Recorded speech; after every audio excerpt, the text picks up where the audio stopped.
Sejarah Melaka bermula antara 1400 dan 1403 apabila para Meswara, seorang bangsawan Sri Lanka dari Palembang, menubuhkan Kesultanan Melaka. Para Meswara ialah keturunan ketiga daripada seorang penerus raja Sriwijaya iaitu Sri Maharaja Sang Utama Para Meswara, Batara Sri Tribuana atau lebih dikenali sebagai Sang Nila Utama. Bagaimana kedatangan Islam menerapkan pembentukan etika dan peradaban di Selat Melaka?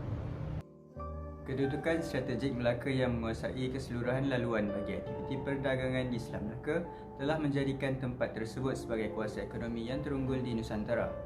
Melaka juga menjadi tumpuan kepada para pedagang yang juga merupakan pendakwah di tempat asal mereka seperti dari Paris, Arab, India dan Afrika Utara. Para pedagang membawa bersama mereka ahli-ahli agama yang beragama Islam untuk menyebarkan dakwah Islam di Selat Melaka. Sifat dan amalan yang dipamerkan oleh ahli-ahli pendakwah ini telah menyebabkan agama Islam dapat diterima dengan mudah dan berkembang dengan pesat.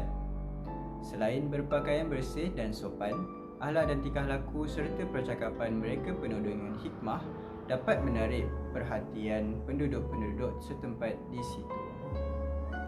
Kedudukan strategik Melaka yang menguasai keseluruhan laluan bagi aktiviti perdagangan di Selat Melaka telah menjadikan tempat tersebut sebagai kuasa ekonomi yang terunggul di Nusantara. Melaka juga menjadi tumpuan kepada para pedagang yang juga merupakan pendakwah di tempat asal mereka seperti dari Paris, Arab, India dan Afrika Utara. Para pedagang membawa bersama mereka ahli-ahli agama yang beragama Islam untuk menyebarkan dakwah Islam di Selat Melaka. Sifat dan amalan yang dipamerkan oleh ahli-ahli pendakwah ini telah menyebabkan agama Islam dapat diterima dengan mudah dan berkembang dengan pesat. Selain berpakaian bersih dan sopan, akhlak dan tingkah laku serta percakapan mereka penuh dengan hikmah dapat menarik perhatian penduduk-penduduk setempat di situ. Ajaran Islam yang disampaikan ketika itu mudah untuk diterima oleh masyarakat setempat kerana kemudahan untuk memahaminya. Antara sebab Islam mudah difahami adalah kerana ianya tidak merumitkan akal fikiran seseorang dan sesuai untuk dipelajari oleh semua lapisan masyarakat. Antara aspek utama yang dapat menyumbangkan kepada penyebaran agama Islam adalah kedudukan Melaka yang strategik dan merupakan pusat perdagangan terbesar di rantau ini. Melaka dapat membimbing dan mengubah kepercayaan asal-usul orang Melayu yang berlandaskan Hindu, Buddha kepada agama Islam. Proses penyebaran Islam di Melaka merupakan proses yang bersih tanpa sebarang pertelingkahan maupun pertumpahan darah. Dakwah yang disampaikan oleh ulama-ulama yang tiba di Melaka tidak melibatkan sebarang senjata. Pembentukan Undang-Undang Syariat Islam di Melaka. Pada generasi pertama umat Islam di Nusantara, pelaksanaan undang-undang syariah hanya akan berlaku dalam kalangan undang-undang peribadi dan dalam kalangan keluarga. Ulama dijadikan sebagai rujukan undang-undang syariah di kawasan perkampungan Islam seperti TASH yang dilakukan oleh pendaftar Cina. Peringkat kedua mewujudkan pemimpin rujukan seperti Imam Kadi ataupun Kadi berdasarkan kepada mazhab fiqh yang masih berkembang ketika itu untuk mengendalikan pelaksanaan hukum syariah. Setelah satu tempoh masa, Melaka melaksanakan undang-undang syariah. Ia bergantung kepada penjelasan ulama ketika itu dan hanya merujuk kepada doktrin yang sedia ada.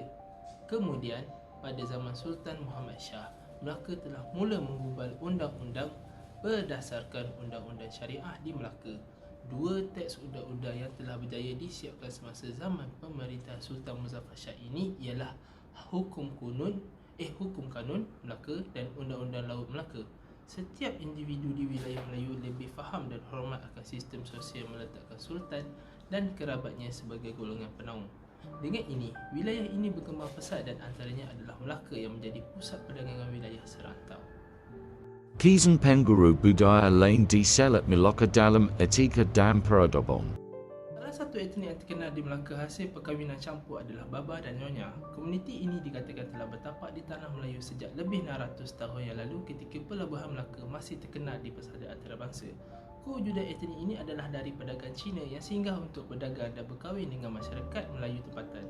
Mereka menggelarkan diri mereka sebagai Baba atau peranakan kerana kebudayaan asal mereka iaitu China yang mempunyai unsur-unsur kemelayuan. Salah satu adat yang diperoleh dari budaya Hinduism adalah adat perkahwinan. Jika kita teliti adat perkahwinan Melayu pada masa kini, kita dapat lihat beberapa adat tradisional Melayu yang masih lagi diamalkan walaupun berkurangan.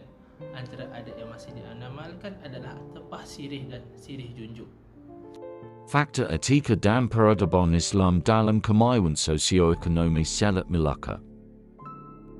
Pada zaman dahulu, kestabilan politik sesebuah wilayah akan menarik orang asing untuk berdagang dan masuk tanpa risau akan ancaman bahaya yang akan datang.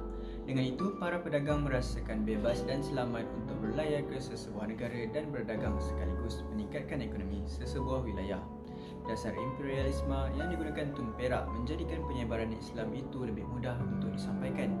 Konsep daulat dan derhaka kepada raja mereka membuatkan proses pengislaman raja-raja jajahannya seperti Pahang, Terengganu, Kampar, Siantan, Inderagiri dan Riau Lingga semakin mudah. Justru itu, pendakwah luar tidak takut akan ancaman untuk menyebarkan dakwah Islam. Mereka kerana Melaka sebagai kuasa penakluk mempunyai kuasa besar terhadap tanah jajahannya. Hasil dari pertemuan utusan Maharaja Lunglo dan para Maiswara, wilayah Melaka menerima banyak faedah hasil hubungan Cina-Melaka itu dan Cina mengiktiraf Kesultanan Melaka. Melaka semakin berkembang pesat dan pelabuhan Melaka menjadi tempat persinggahan pedagang Islam.